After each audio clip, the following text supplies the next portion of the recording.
ਜਿਹਨੂੰ ਅਸੀਂ ਸਭ ਤੋਂ ਆਪਣਾ ਨਜ਼ਦੀਕੀ ਦੋਸਤ ਮੰਨਦੇ ਰਹੇ US, ਅੱਜ ਉਹੀ ਟੈਰਿਫ ਦੇ ਥ੍ਰੈਟ ਦੇ ਰਿਹਾ। ਵਾਟ ਡੂ ਯੂ ਸੀ ਕਿ ਕੈਨੇਡਾ ਦੇ ਲਈ ਬੈਸਟ ਆਪਸ਼ਨਸ ਕਿਹੜੀਆਂ ਇਸ ਵੇਲੇ? ਤੇ ਇੰਡੀਆ ਦੇ ਕੋਲ ਵੀ ਬਹੁਤ ਕੁਛ ਹੈਗਾ ਜਿਹੜਾ ਆਪਾਂ ਨੂੰ ਵੀ ਜ਼ਰੂਰਤ ਹੈਗੀ ਆ। ਤੁਸੀਂ ਆਪਣੇ ਅੱਖੀ ਜਾ ਕੇ ਬੰਗਲੌਰ ਨੂੰ ਦੇਖਦੇ ਆ ਨਾ, ਤੇ IT ਸੈਕਟਰ ਵਿੱਚ ਜਾਂਦੇ ਆ, ਤੁਸੀਂ ਆ ਕੇ ਕਹਿੰਦੇ ਵੀ ਸਾਡੇ ਕੋਲ ਤਾਂ ਇੱਥੇ ਕੱਖ ਵੀ ਹੈ ਨਹੀਂ ਆ। ਵੀ ਸਾਰੇ ਸਮਝਦੇ ਸੀਗੇ ਵੀ ਕਦੀ ਵੀ ਸਾਡੇ ਰਿਸ਼ਤੇ ਇੰਨੇ ਖਰਾਬ ਨਾ ਹੋਣਗੇ ਜਿੰਨੇ ਅੱਜ ਖਰਾਬ ਹੈਗੇ ਆ ਅਮਰੀਕਾ ਦਾ। ਵੀ ਐਸਾ ਪ੍ਰੈਜ਼ੀਡੈਂਟ ਆਊਗਾ US ਦੇ ਵਿੱਚ ਜਿਹਦੇ ਵਿੱਚ ਕੋਈ ਤਮੀਜ਼ ਹੈ ਨਹੀਂ ਬੋਲੀ ਦੀ। Is he a puppet master or is he a joker? Puppet master in the way that he is running around the world.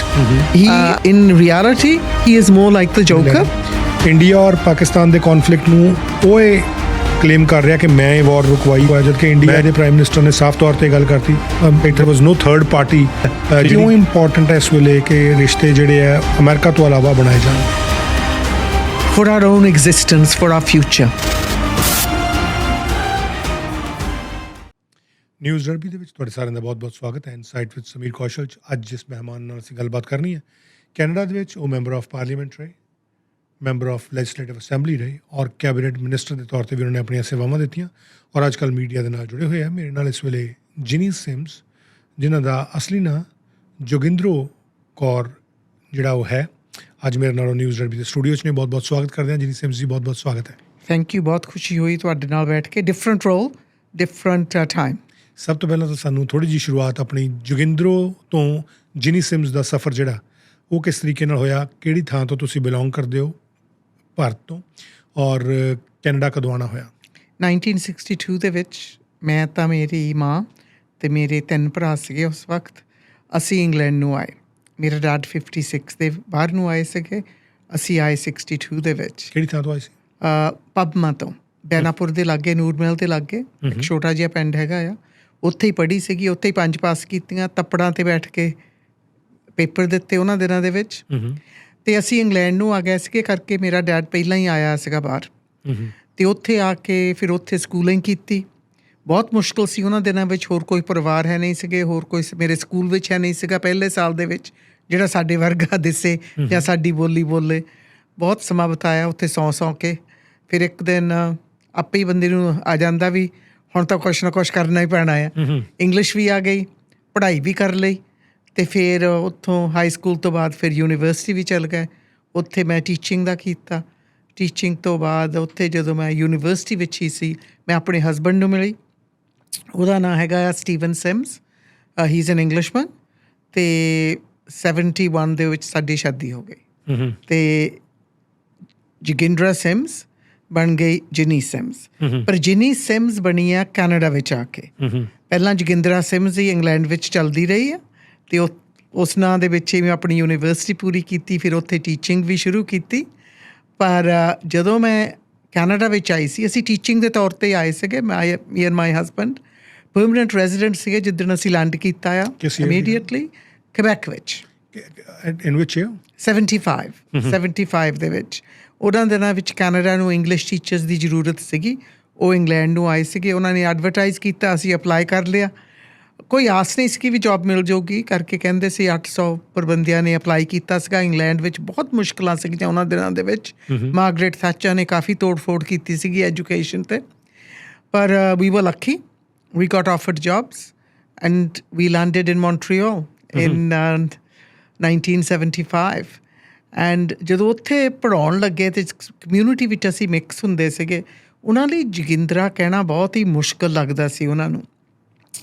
ਅਤੇ ਫਿਰ ਜਦੋਂ ਮੇਰੇ ਡੈਡ ਮੈਨੂੰ ਮਿਲਣ ਆਏ ਨਾ, ਉਹਨਾਂ ਨੇ ਮੈਨੂੰ ਜਿੰਦ ਸੱਦਦੇ ਹੁੰਦੇ ਸੀਗੇ, ਅਤੇ ਉਹ ਜਿਹੜੀ ਮੇਰੀ ਫਰੈਂਡ ਸੀਗੀ ਉਹ ਮੈਨੂੰ ਜਿੰਨ ਕਹਿਣ ਲੱਗ ਪਈ। ਉਹ ਮੈਨੂੰ ਬਿਲਕੁਲ ਪਸੰਦ ਨਹੀਂ ਸੀਗਾ ਕਰਕੇ ਜਿੰਨ ਹੈਗੀ ਆ ਸ਼ਰਾਬ, ਅਤੇ ਮੈਨੂੰ ਉਹਨਾਂ ਦਿਨਾਂ ਦੇ ਵਿੱਚ ਸੀਗੀ ਬਹੁਤ ਨਫ਼ਰਤ। ਅਤੇ ਮੈਂ ਕਿਹਾ ਵੀ ਨੋ। ਫਿਰ ਮੈਂ ਉਹਨਾਂ ਨੂੰ ਇਹ ਕਿਹਾ ਵੀ ਮੈਨੂੰ ਜਿਨੀ ਕਹਿ ਦਿਓ, ਅਤੇ ਜਿਨੀ ਸਿਮਸ ਬਣ ਗਏ ਬਸ। ਹਾਲੇ ਵੀ ਲੀਗਲੀ ਮੇਰਾ ਨਾਂ ਤਾਂ ਤਿੰਨੇ ਹੀ ਨਾਂ ਵਿੱਚ ਹੈਗੇ ਹੁਣ ਤਾਂ, ਜੋਗਿੰਦਰਾ ਜਿਨੀ ਸਿਮਸ ਤਿੰਨੇ ਚੱਲ ਰਹੇ ਆ। ਸੋ ਜੋਗਿੰਦਰਾ ਤੋਂ ਜਿਨੀ ਸਿਮਸ ਬਣ ਗਏ। ਸੋ ਉੱਥੇ ਤੁਸੀਂ ਫਿਰ ਪੜ੍ਹਾਉਣਾ ਸ਼ੁਰੂ ਕਰ ਦਿੱਤਾ ਮੌਂਟਰੀਅਲ ਦੇ ਵਿੱਚ? ਮੌਂਟਰੀਅਲ ਵਿੱਚ ਨਹੀਂ, ਅਸੀਂ ਕਬੈਕ ਸਿਟੀ ਦੇ ਬਾਹਰ ਵਿੱਚ ਇੱਕ ਛੋਟਾ ਜਿਹਾ ਸ਼ਹਿਰ ਸੀਗਾ ਥੈਟਫੋਰਡ ਮਾਈਨਸ, ਉੱਥੇ ਅਸਬੈਸਟਸ ਮਾਈਨ ਸੀਗੀ।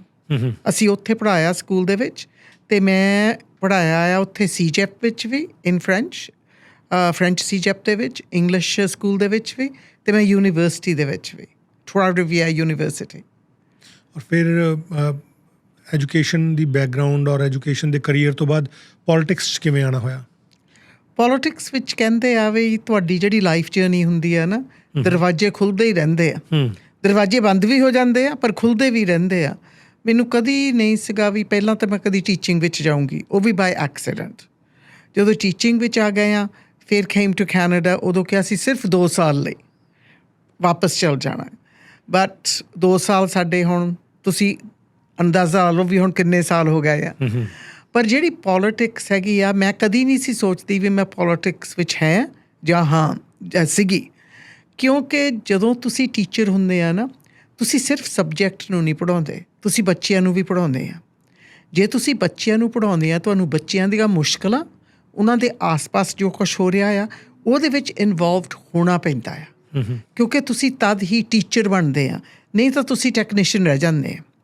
ਸੋ ਇਸ ਕਰਕੇ ਜਦੋਂ ਬੱਚਿਆਂ ਨੂੰ ਦੇਖਿਆ, ਬੱਚੇ ਸਕੂਲ ਨੂੰ ਭੁੱਖੇ ਕਈ ਆਉਂਦੇ ਆ, ਕਈਆਂ ਦੇ ਘਰਾਂ ਵਿੱਚ ਬਹੁਤ ਇਸ਼ੂ ਹੁੰਦੇ ਆ, ਕਈਆਂ ਦੇ ਵਿੱਚ ਲਰਨਿੰਗ ਡਿਸੇਬਿਲਿਟੀਜ਼ ਹੁੰਦੀ ਆ, ਕਈਆਂ ਦੇ ਵਿੱਚ ਗਰੀਬੀ ਦਾ ਅਸਰ, ਅਤੇ ਕਈਆਂ ਦੇ ਵਿੱਚ ਅਡਿਕਸ਼ਨਸ ਆ, ਘਰਾਂ ਦੇ ਵਿੱਚ ਵੀ ਅਸਰ। ਕਈ ਬੱਚੇ ਸਕੂਲ ਨੂੰ ਆਉਂਦੇ, ਉਹਨਾਂ ਨੂੰ ਸਾਰੀ ਰਾਤ ਸੁੱਤਾ ਨਹੀਂ ਹੁੰਦਾ ਹੈ। ਸੋ ਜੇ ਤੁਸੀਂ ਨਾ ਬੱਚਿਆਂ ਦੀ ਪੜ੍ਹਾਈ ਦੇ ਵਿੱਚ ਸੁਧਾਰ ਲੈ ਕੇ ਆਉਣਾ ਆ, ਤੁਹਾਨੂੰ ਸਮਾਜ ਵਿੱਚ ਵੀ ਸੁਧਾਰ ਲੈ ਕੇ ਆਉਣ ਦੀ ਜ਼ਰੂਰਤ ਪੈ ਜਾਂਦੀ ਆ। ਇਸ ਕਰਕੇ ਮੈਂ ਸ਼ੁਰੂ ਤੋਂ ਬਹੁਤ ਸਾਰਾ ਵੋਲੰਟੀਅਰ ਕੰਮ ਕੀਤਾ ਆ। ਮੈਂ ਜਦੋਂ ਯੂਨੀਵਰਸਿਟੀ ਵਿੱਚ ਵੀ ਸੀਗੀ, ਹਾਈ ਸਕੂਲ ਵਿੱਚ ਵੀ ਸੀ, ਮੈਂ ਸਦਾ ਹੀ ਵੋਲੰਟੀਅਰ ਕੰਮ ਕੀਤਾ ਆ।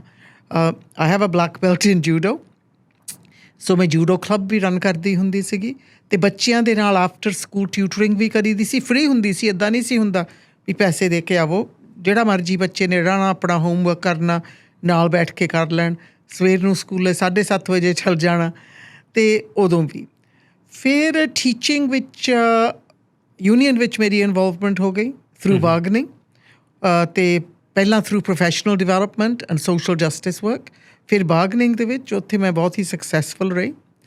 ਐਂਡ ਉਹਨਾਂ ਦਿਨਾਂ ਦੇ ਵਿੱਚ ਗਵਰਨਮੈਂਟ ਦੇ ਨਾਲ ਪੂਰੀ ਤਰ੍ਹਾਂ ਪੰਗਾ ਲੈਣਾ ਪਿਆ। ਲੋਕ ਕਈ ਸੋਚਦੇ ਆ ਵੀ ਮੈਂ ਸ਼ੁਰੂ ਤੋਂ ਖਰਿਆ NDPEC ਕਰਕੇ ਨਜ਼ਰੀਏ ਨਾਲ ਮੈਨੂੰ ਦੇਖਦੇ ਰਹੇ ਆ ਨਾ, ਪਰ ਮੈਂ ਕਿਸੇ ਪਾਰਟੀ ਦੀ ਮੈਂਬਰ ਹੈ ਨਹੀਂ ਸੀ 2011 ਤੋਂ ਪਹਿਲਾਂ। ਅਤੇ ਜਦੋਂ ਮੈਂ ਪ੍ਰਧਾਨ ਸੀਗੀ ਟੀਚਰਾਂ ਦੀ ਅਤੇ ਵਾਈਸ ਪ੍ਰੈਜ਼ੀਡੈਂਟ ਵੀ ਸੀਗੀ, ਉਦੋਂ NDP ਸਰਕਾਰ ਸੀਗੇ ਪਹਿਲਾਂ, ਜਦੋਂ ਮੈਂ ਵਾਈਸ ਪ੍ਰੈਜ਼ੀਡੈਂਟ ਸੀਗੀ ਅਤੇ ਆਪਣੇ ਪ੍ਰੈਜ਼ੀਡੈਂਟ ਸੀਗੀ ਨਨਾਇਮੋ ਦੀ, ਅਸੀਂ ਬਹੁਤ ਵਿਰੋਧਤਾ ਉਦੋਂ NDP ਦੀ ਵੀ ਕੀਤੀ ਸੀਗੀ, ਜਦੋਂ ਉਹਨਾਂ ਨੇ ਗਲਤ ਕੰਮ ਕੀਤੇ ਸੀਗੇ। ਜਦੋਂ ਉਹਨਾਂ ਨੇ ਸਾਡੀ ਯੂਨੀਅਨ, ਨਨਾਇਮੋ ਡਿਸਟ੍ਰਿਕਟ ਯੂਨੀਅਨ ਨੂੰ ਤੋੜਿਆ ਸੀਗਾ, ਅਸੀਂ ਉਹਨਾਂ ਦੀ ਉਦੋਂ ਵੀ ਵਿਰੋਧਤਾ ਕੀਤੀ ਸੀਗੀ ਵੀ ਤੁਸੀਂ ਸਾਰਿਆਂ ਨੂੰ ਇੱਕ ਥਾਂ ਪਾ ਦਿੱਤਾ ਆ। ਪਰ ਉਹ ਗੱਲ ਹੁਣ ਗਈ। ਫਿਰ ਜਦੋਂ ਗੋਰਡਨ ਕੈਂਪਬੈਲ ਉਹਨਾਂ ਦੀ ਗਵਰਨਮੈਂਟ ਆਈ, ਅਤੇ ਉਹਨਾਂ ਨੇ ਵਾਰ ਕੀਤਾ ਸੀਗਾ ਹੈਲਥ ਕੇਅਰ ਵਰਕਰਸ 'ਤੇ, ਜਿਹੜੇ ਆਪਣੇ ਆਮ ਇਨਸਾਨ ਵਰਕ ਕਰਦੇ ਆ, ਅਤੇ ਐਜੂਕੇਸ਼ਨ 'ਤੇ, ਅਤੇ ਗਵਰਨਮੈਂਟ ਵਰਕਰਸ 'ਤੇ ਵੀ। ਉਹਨਾਂ ਦਿਨਾਂ ਦੇ ਵਿੱਚ ਮੇਰੀ ਇੰਗੇਜਮੈਂਟ ਪੋਲੀਟੀਕਲ ਵੱਲ ਨੂੰ, ਐਨਾਲਿਸਿਸ ਵੱਲ ਨੂੰ ਥੋੜ੍ਹੀ ਕੁ ਜ਼ਿਆਦਾ ਹੋ ਗਈ, ਅਤੇ ਉਹਨਾਂ ਦਿਨਾਂ ਦੇ ਵਿੱਚ ਵਿਰੋਧਤਾ ਵੀ ਬਹੁਤ ਕੀਤੀ, ਨਾਅਰੇ ਵੀ ਬਹੁਤ ਮਾਰੇ। ਤੁਸੀਂ ਪ੍ਰੋਵਿੰਸ਼ੀਅਲ ਗਵਰਨਮੈਂਟ ਤੋਂ ਜਿਹੜੀ ਹੈ ਸਿਆਸਤ ਸ਼ੁਰੂ ਕੀਤੀ, ਪੋਲੀਟਿਕਸ? ਨੋ, ਮੈਂ ਕਦੀ ਸਦਾ ਹੀ ਕਹਿੰਦੀ ਹੁੰਦੀ ਸੀ ਮੈਂ ਪ੍ਰੋਵਿੰਸ਼ੀਅਲ ਪੋਲੀਟਿਕਸ ਦੇ ਵਿੱਚ ਕਦੀ ਆਉਣਾ ਹੀ ਨਹੀਂ। ਫੈਡਰਲ ਪੋਲੀਟਿਕਸ ਵਿੱਚ ਵੀ ਮੈਂ ਕਹਿੰਦੀ ਸੀ ਮੈਂ ਕਦੀ ਨਹੀਂ ਜਾਣਾ, ਮੈਂ ਤਾਂ ਐਕਟਿਵਿਸਟ ਹੀ ਰਹੂੰਗੀ। ਪਰ Jack Layton was very persuasive, a good friend, ਕਾਫੀ ਚੰਗੀ ਤਰ੍ਹਾਂ ਉਹਨਾਂ ਨੂੰ ਜਾਣਦੇ ਸੀਗੇ through my work in education. ਉਹਦੇ ਥਰੂ ਮੈਨੂੰ ਓਟਾਵਾ ਦੇ ਵਿੱਚ ਵੀ ਕਾਫੀ ਆਉਣ ਜਾਣ ਰਹਿੰਦਾ ਸੀ, ਟੋਰੰਟੋ ਦੇ ਵਿੱਚ ਵੀ ਕਰਕੇ ਮੈਂ ਕੈਨੇਡੀਅਨ ਟੀਚਰਸ ਫੈਡਰੇਸ਼ਨ ਦੇ ਵਿੱਚ ਵੀ ਉੱਥੇ ਉਹਨਾਂ ਦੇ ਵਾਈਸ ਪ੍ਰੈਜ਼ੀਡੈਂਟ ਰਹੀ ਹਾਂ।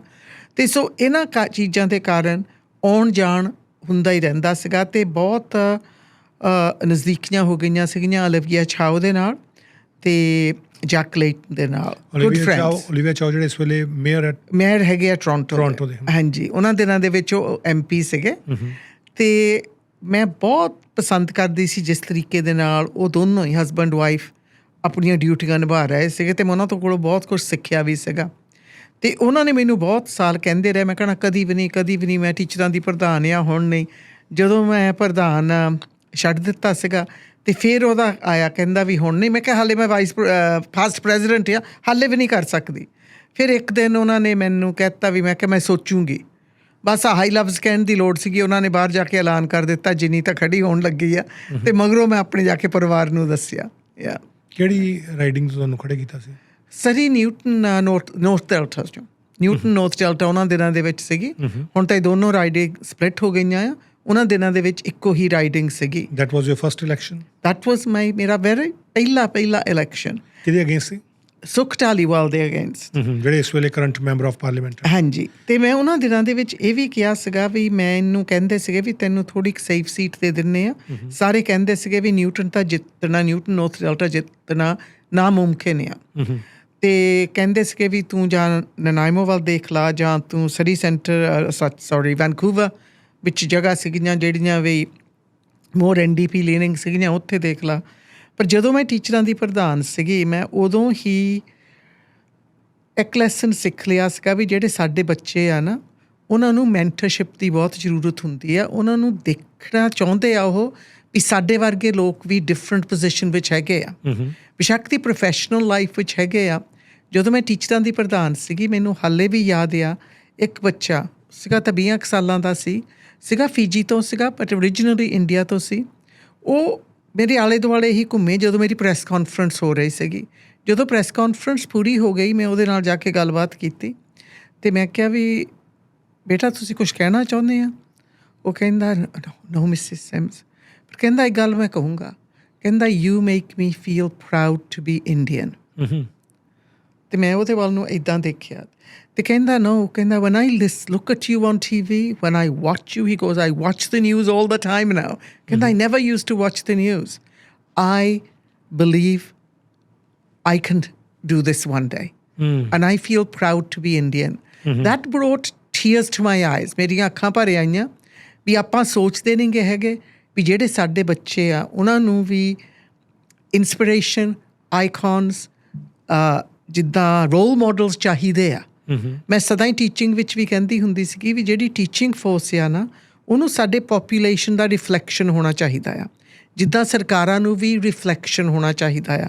ਕਰਕੇ ਹਰੇਕ ਇਨਸਾਨ ਜਿਹੜਾ ਬਾਹਰ ਬੈਠਾ ਆ, ਉਹ ਆਪਣੇ ਆਪ ਨੂੰ ਸਾਡੇ ਇੰਸਟੀਟਿਊਸ਼ਨ ਵਿੱਚ, ਸਾਡੇ ਗਵਰਨੈਂਸ ਵਿੱਚ ਅਤੇ ਸਾਡੇ ਪ੍ਰੋਫੈਸ਼ਨ ਵਿੱਚ ਦੇਖ ਸਕੇ। ਅੱਛਾ, ਜਦੋਂ ਫਿਰ ਤੁਸੀਂ ਉਹ ਇਲੈਕਸ਼ਨ ਦੇ ਵਿੱਚ ਆਉਣ ਦਾ ਮਨ ਬਣਾਇਆ, ਸੋ ਕੀ ਰਿਜ਼ਲਟ ਉਹਦੇ ਇਲੈਕਸ਼ਨ ਦੇ ਆਏ? That was your first time? That was my first time in election. ਉਹਨਾਂ ਦਿਨਾਂ ਦੇ ਵਿੱਚ ਮੈਨੂੰ ਨਹੀਂ ਸੀ ਪਤਾ ਨੰਬਰ ਕੀ ਹੁੰਦੇ ਆ, ਕੀ ਹੁੰਦੇ ਆ। ਮੈਂ ਤਾਂ ਜਾ ਕੇ ਬਾਹਰ ਜਾ ਕੇ ਲੋਕਾਂ ਨੂੰ ਮਿਲਣ ਲੱਗ ਗਈ, ਕਾਫੀ ਰਾਊਂਡ ਟੇਬਲਸ ਕੀਤੇ ਅਤੇ ਇਲੈਕਸ਼ਨ ਟੀਮ ਇਲੈਕਸ਼ਨ ਚਲਾਉਂਦੀ ਰਹੀ। ਮੈਂ ਡੋਰ ਟੂ ਡੋਰ ਜਾਂਦੀ ਰਹੀ ਅਤੇ ਲੋਕਾਂ ਦੇ ਨਾਲ ਮਿਲਦੀ ਰਹੀ। ਡਿਬੇਟਸ ਬਹੁਤ ਹੋਈਆਂ ਸੀ, ਪੰਜਾਬੀ ਦੇ ਵਿੱਚ ਵੀ, ਇੰਗਲਿਸ਼ ਦੇ ਵਿੱਚ ਵੀ, ਰੇਡੀਓ 'ਤੇ ਵੀ, TV 'ਤੇ ਵੀ। ਐਂਡ ਸਭ ਤੋਂ ਜ਼ਿਆਦਾ ਹੈਰਾਨਗੀ ਮੈਨੂੰ ਸੀਗੀ ਜਦੋਂ ਮੈਂ ਜਿੱਤ ਗਈ। ਕਰਕੇ ਮੈਂ ਤਾਂ ਆਪ ਇਲੈਕਸ਼ਨ ਇਸ ਤਰ੍ਹਾਂ ਹੀ ਉਦੋਂ ਲੜ ਰਹੀ ਸੀਗੀ। ਆਈ ਐਮ ਡੂਇੰਗ ਦਿਸ ਵੀ ਆਪਣੇ ਬੱਚਿਆਂ ਲਈ ਕਰ ਰਹੇ ਹਾਂ, ਕੁੜੀਆਂ ਲਈ, ਮੁੰਡਿਆਂ ਲਈ। ਉਹਨਾਂ ਨੂੰ ਦਿਖਾਉਣ ਲਓ ਵੀ ਇਸ ਮੁਲਕ ਵਿੱਚ ਰਹਿ ਕੇ ਅਸੀਂ ਪੋਲੀਟਿਕਸ ਕੈਨੇਡੀਅਨ ਸਟਾਈਲ ਕਰ ਸਕਦੇ ਹਾਂ ਅਤੇ ਸਾਡਾ ਸਾਰਾ ਹੱਕ ਵੀ ਹੈਗਾ ਆ। ਅਤੇ ਉਹਦੇ ਵਿੱਚ ਸਪੈਸ਼ਲੀ ਜਿਹੜੀਆਂ ਬੇਟੀਆਂ ਭੈਣਾਂ ਆ ਸਾਡੀਆਂ, ਉਹਨਾਂ ਦੇ ਲਈ ਵੀ ਮੈਂ ਇੱਕ ਮਿਸਾਲ ਬਣਾਉਣਾ ਚਾਹੁੰਦੀ ਸੀਗੀ। ਅਸੀਂ ਵੀ ਸਰੀ ਵਿੱਚ ਜਿੱਥੇ ਮਰਜ਼ੀ ਵੀ ਸੋਚੀਏ, ਅਸੀਂ ਆਪਣਾ ਨਾਂ ਬਣਾ ਸਕਦੇ ਹਾਂ। ਫਿਰ ਫੈਡਰਲ ਪੋਲੀਟਿਕਸ ਤੋਂ ਪ੍ਰੋਵਿੰਸ਼ੀਅਲ ਪੋਲੀਟਿਕਸ ਵੱਲ ਆਉਣ ਦਾ ਮਨ ਕਿੱਦਾਂ ਬਣਿਆ? ਉਹ ਆਫਟਰ ਫੈਡਰਲ ਪੋਲੀਟਿਕਸ ਮੈਂ ਤਾਂ ਵਾਪਸ BCTF ਦੇ ਵਿੱਚ ਚਲ ਗਈ ਸੀਗੀ as a director of professional development. After completing your term? ਹਾਂਜੀ, ਟੀਚਰ ਐਜੂਕੇਸ਼ਨ ਕਰਕੇ ਸਭ ਕੁਛ ਉੱਥੇ ਵਾਪਸ ਚਲ ਗਏ ਸੀਗੇ। ਤਾਂ ਫਿਰ ਮੈਨੂੰ ਅਪਰੋਚ ਕੀਤਾ ਗਿਆ ਵੀ ਜਦੋਂ ਟੀਮ ਬਣਾ ਰਹੀ ਸੀ ਇੱਥੇ ਲਈ 2017 ਦੇ ਵਿੱਚ, ਅਤੇ ਮੈਂ ਫਿਰ ਆਪਣੇ ਪਰਿਵਾਰ ਦੇ ਨਾਲ ਸਲਾਹ ਕੀਤੀ। ਕਰਕੇ ਜਿਹੜੀ ਪ੍ਰੋਵਿੰਸ਼ੀਅਲ ਪੋਲੀਟਿਕਸ ਆ, ਇਹ ਬਹੁਤ ਡਿਫਰੈਂਟ ਆ ਫੈਡਰਲ ਪੋਲੀਟਿਕਸ ਨਾਲ। ਇਹਦੇ ਉੱਪਰ ਜਿਹੜਾ ਵੀ ਮਿੱਟੀ ਸਿੱਟ ਹੁੰਦੀ ਆ ਇੱਕ ਦੂਸਰੇ 'ਤੇ ਨਾ, ਇੱਦਾਂ ਦਾ ਕੰਮ ਮੈਂ ਕਦੀ ਫੈਡਰਲੀ ਨਹੀਂ ਸੀ ਦੇਖਿਆ। ਅਤੇ ਮੈਂ ਪ੍ਰੋਵਿੰਸ ਵਿੱਚ ਦੇਖਿਆ ਸੀਗਾ, ਬਾਹਰੋਂ ਹੀ ਦੇਖਿਆ ਸੀਗਾ, ਅੰਦਰੋਂ ਨਹੀਂ।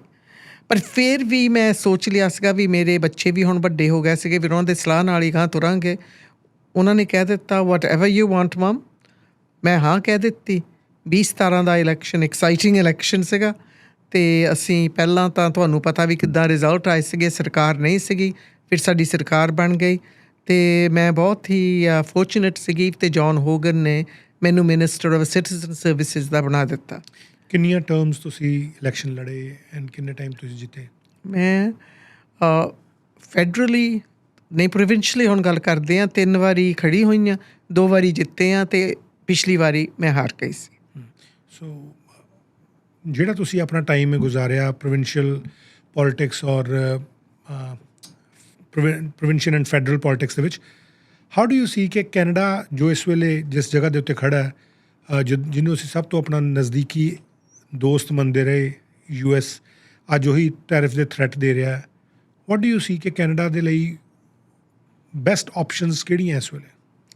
ਦੇਖੋ, ਇੱਕ ਤਾਂ ਮੈਂ ਤੁਹਾਡੇ ਨਾਲ ਸਹਿਮਤ ਹਾਂ ਵੀ ਸਾਰੇ ਸਮਝਦੇ ਸੀਗੇ ਵੀ ਕਦੀ ਵੀ ਸਾਡੇ ਰਿਸ਼ਤੇ ਇੰਨੇ ਖਰਾਬ ਨਾ ਹੋਣਗੇ ਜਿੰਨੇ ਅੱਜ ਖਰਾਬ ਹੈਗੇ ਆ ਅਮਰੀਕਾ ਦੇ ਨਾਲ।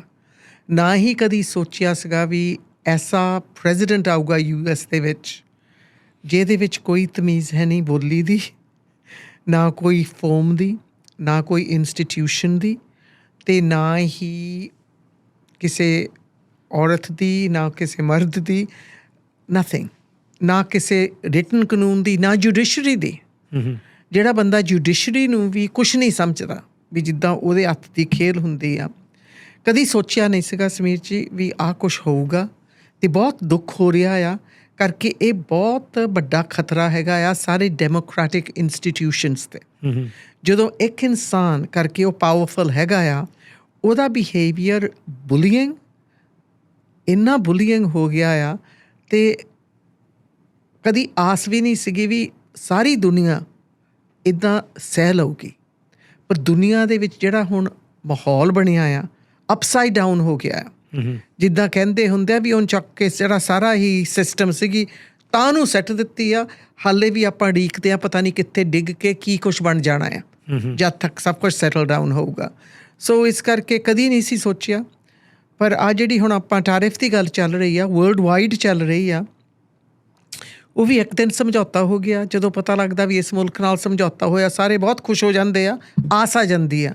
ਪਰ ਦੂਸਰੇ ਦਿਨ ਜਦੋਂ ਪੜ੍ਹੀਦਾ ਆ ਕੀ ਸਮਝੌਤਾ ਆ, ਫਿਰ ਜਿਹੜੇ ਮੁਲਕਾਂ ਦੇ ਨਾਲ ਸਮਝੌਤਾ ਹੋਇਆ ਉਹ ਵੀ ਕਹਿਣ ਲੱਗ ਪੈਂਦੇ ਨਹੀਂ ਆਹ ਨਹੀਂ ਕਿਹਾ ਸੀ, ਆਹ ਨਹੀਂ ਕਿਹਾ ਸੀ, ਆਹ ਨਹੀਂ ਸਾਈਨ ਕੀਤਾ ਸੀਗਾ। ਉਹਨਾਂ ਦੇ ਨਾਲ ਫਿਰ ਇੱਦਾਂ ਲੱਗਦਾ ਵੀ ਆਪਾਂ ਐਸੀ ਦੁਨੀਆ ਦੇ ਵਿੱਚ ਰਹਿੰਦੇ ਹਾਂ ਜਿੱਦਾਂ ਕੁਇਕ ਸੈਂਡ ਹੁੰਦੀ ਆ ਨਾ, ਉਹ ਤੁਹਾਡੇ ਥੱਲੇ ਹਿਲਦੀ ਰਹਿੰਦੀ ਆ, ਉਹ ਤੁਹਾਨੂੰ ਥੱਲੇ ਨੂੰ ਖਿੱਚ ਕੇ ਲੈ ਜਾਂਦੀ ਆ। ਸਮਟਾਈਮਜ਼ ਦੁਨੀਆ ਹੀ ਐਸਾ ਹੀ ਲੱਗ ਰਹੀ ਹੈ ਇਸ ਵਕਤ ਜਿੱਦਾਂ ਆਪਾਂ ਕੁਇਕ ਸੈਂਡ ਵਿੱਚ ਪਏ ਹੁੰਦੇ ਆ। ਅਤੇ ਉਹਦੇ ਉੱਪਰ ਇੱਕ ਆਪਣਾ ਇਸ ਵਕਤ ਪਪਟ ਮਾਸਟਰ ਹੈਗਾ ਆ, ਉਹ ਹੈਗਾ ਆ ਡੋਨਲਡ ਟਰੰਪ। ਸਾਰੀ ਦੁਨੀਆ ਉਹਦੇ ਵੱਲ ਨੂੰ ਹੀ ਦੇਖ ਰਹੀ ਵੀ ਨੈਕਸਟ ਕੀ ਕਰੂਗਾ, ਕਰਕੇ ਕਿਸੇ ਨੂੰ ਉਹਦੇ 'ਤੇ ਕੋਈ ਐਤਬਾਰ ਹੈ ਨਹੀਂ। Is he a puppet master or is he a joker? Puppet master in the way that he is running around the world and making deals and thinking he is running the show. But in reality he is more like the joker. But ਮੈਂ ਹਾਲੇ ਵੀ puppet master ਕਹੂੰਗੀ ਕਿਉਂਕਿ ਉਹ ਸੋਚਦਾ ਆ ਵੀ ਇਸ ਵਕਤ ਉਹ ਦੁਨੀਆ ਨੂੰ ਚਲਾ ਰਿਹਾ ਆ। ਪਰ ਮੇਰੇ ਹਿਸਾਬ ਦੇ ਨਾਲ ਇਸ ਵਕਤ ਜਿਹੜਾ ਯੂਰਪ ਨੇ ਵੀ ਡੀਲ ਕੀਤਾ ਆ, ਉਹਨਾਂ ਨੇ ਸਮਾਂ ਲੈਣ ਲਈ ਡੀਲ ਕੀਤਾ ਆ। ਉਹਨਾਂ ਨੇ ਸੋਚਿਆ ਵੀ ਥੋੜ੍ਹਾ ਸਮਾਂ ਸਾਨੂੰ ਮਿਲ ਜਾਵੇ, ਜਦ ਤੱਕ ਸਾਰੇ ਮੁਲਕ ਲੱਗੇ ਆ ਹੋਰ ਰਿਲੇਸ਼ਨਸ਼ਿਪਸ ਬਣਾਉਣ ਨੂੰ, ਹੋਰ ਟਰੇਡ ਅਗਰੀਮੈਂਟਸ ਬਣਾਉਣ ਨੂੰ, ਕਰਕੇ ਉਹਨਾਂ ਨੂੰ ਪਤਾ ਆ ਵੀ ਇਸ ਬੰਦੇ ਨਾਲ ਜੇ ਹੱਥ ਮਿਲਾ ਵੀ ਲਿਆ ਅੱਜ, ਇਹ ਸਾਈਨ ਵੀ ਕਰ ਦਿੱਤੇ, ਕੱਲ੍ਹ ਨੂੰ ਫਿਰ ਵੀ ਇਹਦੇ 'ਤੇ ਕੋਈ ਐਤਬਾਰ ਹੈ ਨਹੀਂ ਆਪਾਂ ਨੂੰ। ਬਟ ਸੀ ਮੈਂ ਕਿਉਂ ਕਿਹਾ ਕਿ he is more seems like a joker, ਕਿਉਂਕਿ he is making fun of himself. ਜਦੋਂ ਉਹ ਬਿਆਨ ਇਹ ਦਿੰਦਾ ਸੀ ਕਿ ਮੈਂ ਰਸ਼ੀਆ ਅਤੇ ਯੂਕਰੇਨ ਦੀ ਵਾਰ ਜਿਹੜੀ ਆ 1 ਹਫ਼ਤੇ 'ਚ ਖਤਮ ਕਰਾ ਦੂੰਗਾ, ਕਰ ਦਿੱਤੀ। ਉਹ ਕਹਿ ਰਿਹਾ ਸੀ ਕਿ ਮੈਂ ਪੁਤਿਨ ਮੇਰਾ ਬਹੁਤ ਖਾਸ ਦੋਸਤ ਹੈ, ਮੇਰੀ ਉਹ ਗੱਲ ਸੁਣਦਾ। ਹੁਣ ਉਹਨੂੰ ਵੀ ਥ੍ਰੈਟ ਦੇਣਾ ਸ਼ੁਰੂ ਕਰਤਾ ਕਿਉਂਕਿ ਪੁਤਿਨ ਨੇ ਉਹਦੀ ਗੱਲ ਨਹੀਂ ਸੁਣੀ, ਬੈਂਜਾਮਿਨ ਨੇਤਨਯਾਹੂ ਦੀ ਗੱਲ ਨਹੀਂ ਸੁਣ ਰਿਹਾ ਕਿਸੇ ਵੀ ਲੈਵਲ 'ਤੇ। ਫਿਲਿਸਤੀਨ ਦੀ ਔਰ ਇਜ਼ਰਾਈਲ ਦੀ ਵਾਰ ਜਿਹੜੀ ਉਹ ਰੁਕਣ ਦਾ ਨਾਮ ਨਹੀਂ ਲੈ ਰਹੀ। ਇੰਡੀਆ ਔਰ ਪਾਕਿਸਤਾਨ ਦੇ ਕੌਨਫਲਿਕਟ ਨੂੰ ਉਹ ਇਹ ਕਲੇਮ ਕਰ ਰਿਹਾ ਕਿ ਮੈਂ ਇਹ ਵਾਰ ਰੁਕਵਾਈ, ਮੈਂ ਨਿਊਕਲੀਅਰ ਪਾਵਰਸ ਨੂੰ ਰੁਕਵਾਇਆ, ਜਦਕਿ ਇੰਡੀਆ ਦੇ ਪ੍ਰਾਈਮ ਮਿਨਿਸਟਰ ਨੇ ਸਾਫ਼ ਤੌਰ 'ਤੇ ਗੱਲ ਕਰਤੀ ਕਿ ਇਟ ਵਾਜ਼ ਨਾਟ, ਦੇਰ ਵਾਜ਼ ਨੋ ਥਰਡ ਪਾਰਟੀ ਜਿਹੜੀ ਇਹਦੇ ਵਿੱਚ ਕਿਤੇ ਵੀ ਇਨਵੋਲਵ ਸੀ।